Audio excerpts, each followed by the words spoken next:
I don't necessarily have the strengths of a card that is part of a house, but a deck of cards is still not complete without the Joker. Hi everyone, we're here at the New Era Collective podcast celebrating 11 years of New Era in the Philippines. Today I'm with one of the artist collaborators for this year, Raco Ruiz. Raco, please introduce yourself. Hi, I'm Raco Ruiz. I call myself a multi-purpose artist. I'm a content creator and a visual artist mainly. And yeah, it's so cool to be here. Okay, so today we're here at, your visual artist identity. Okay. And your artwork is often described as chaotic. Would you say?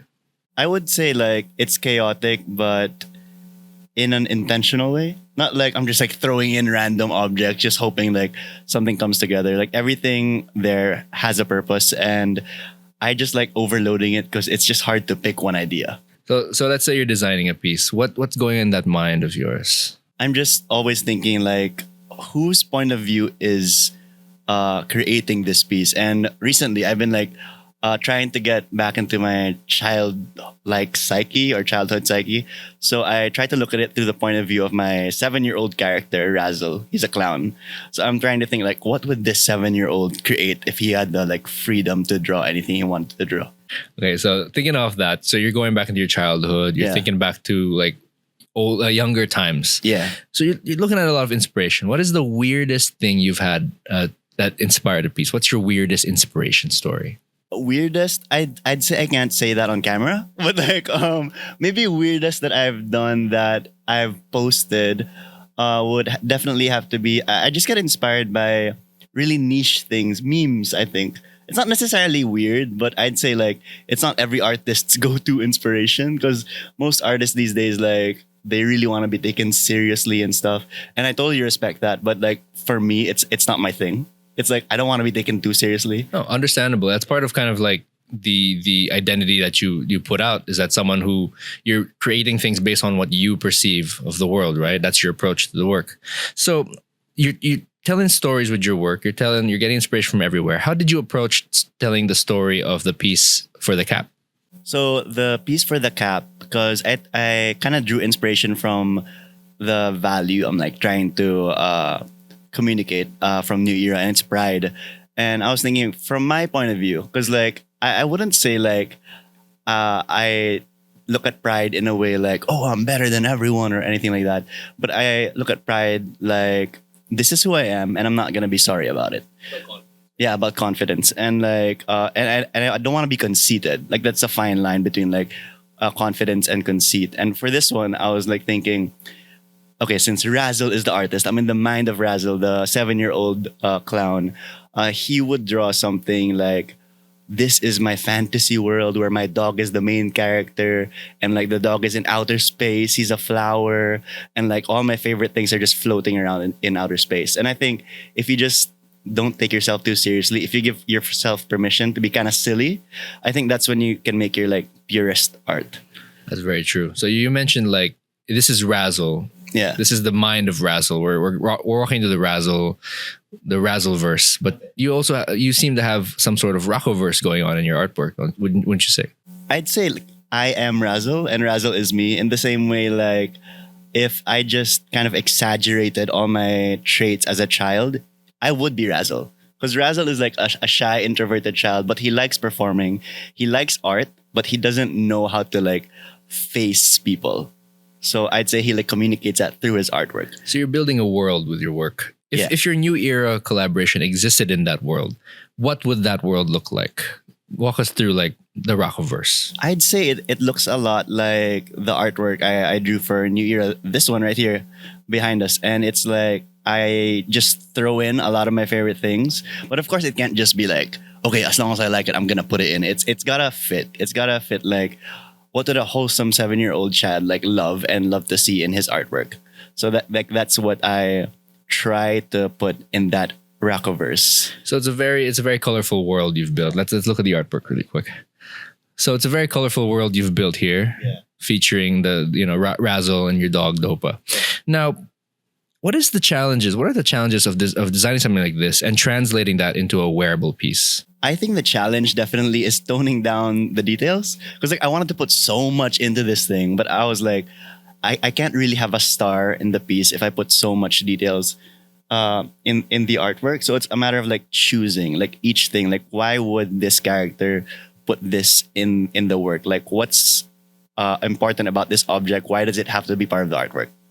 Interesting. So like you're really trying to pick and choose what goes into the artwork based on like where it's gonna be, like where it's gonna be, when it's gonna go, and that's kind of like part of your style, wouldn't you say? Like how much of this is your individuality put into the artwork? Oh, it's like super personal, and you get this as an artist, Jappy. Like a lot of it is just like you're getting inspiration from your personal experiences, your personal preferences. Because like early on, my draft for this was like it had dinosaurs in it, it had like animals running around, it had like rocket ships.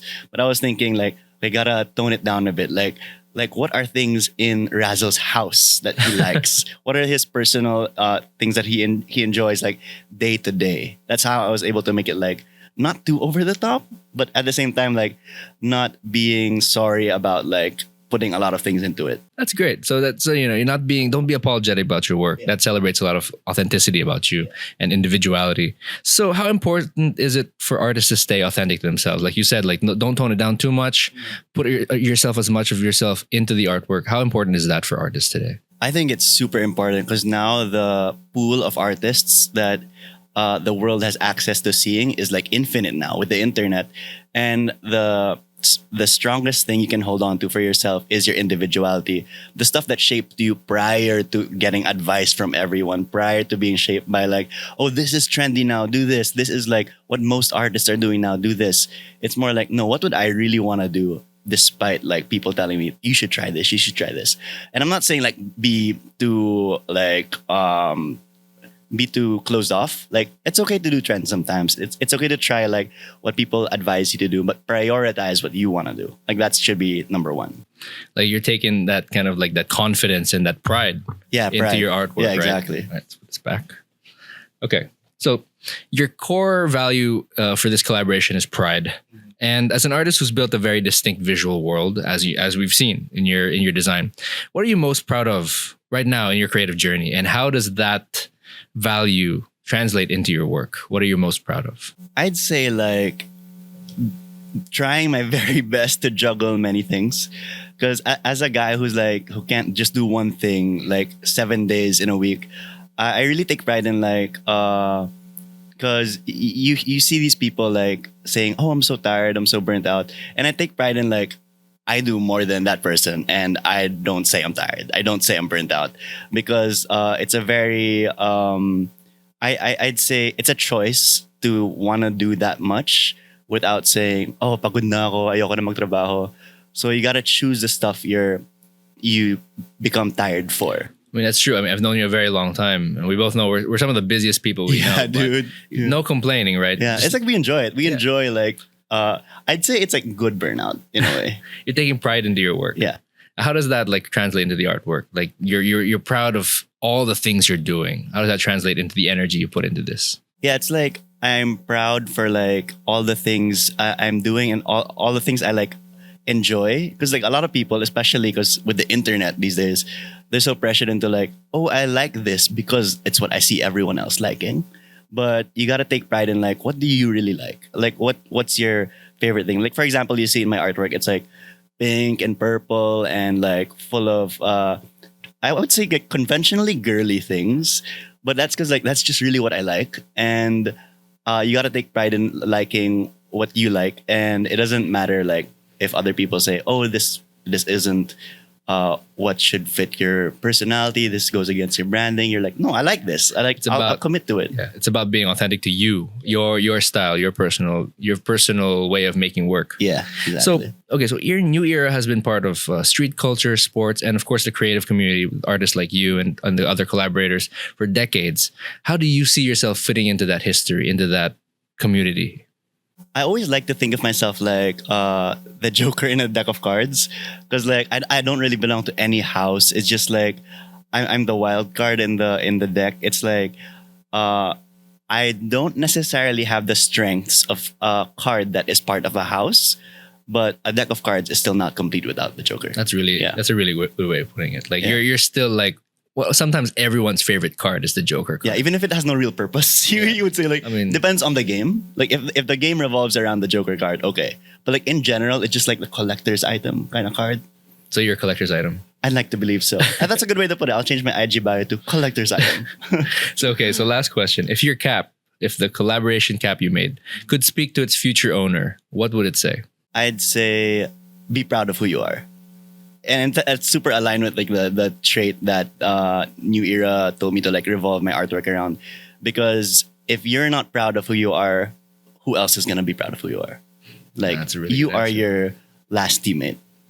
You got to be your biggest cheerleader. You gotta right? be your biggest cheerleader. Yeah. If you're not supporting yourself, who will? Yeah, people will have a hard time believing in your vision if you don't believe in it yourself. Great answer. All right, Raco, thank you very much. It's been great having you. Yes. Can't wait to see the collab. Yeah, our most decent conversation ever. Why did you say that? Now it's part of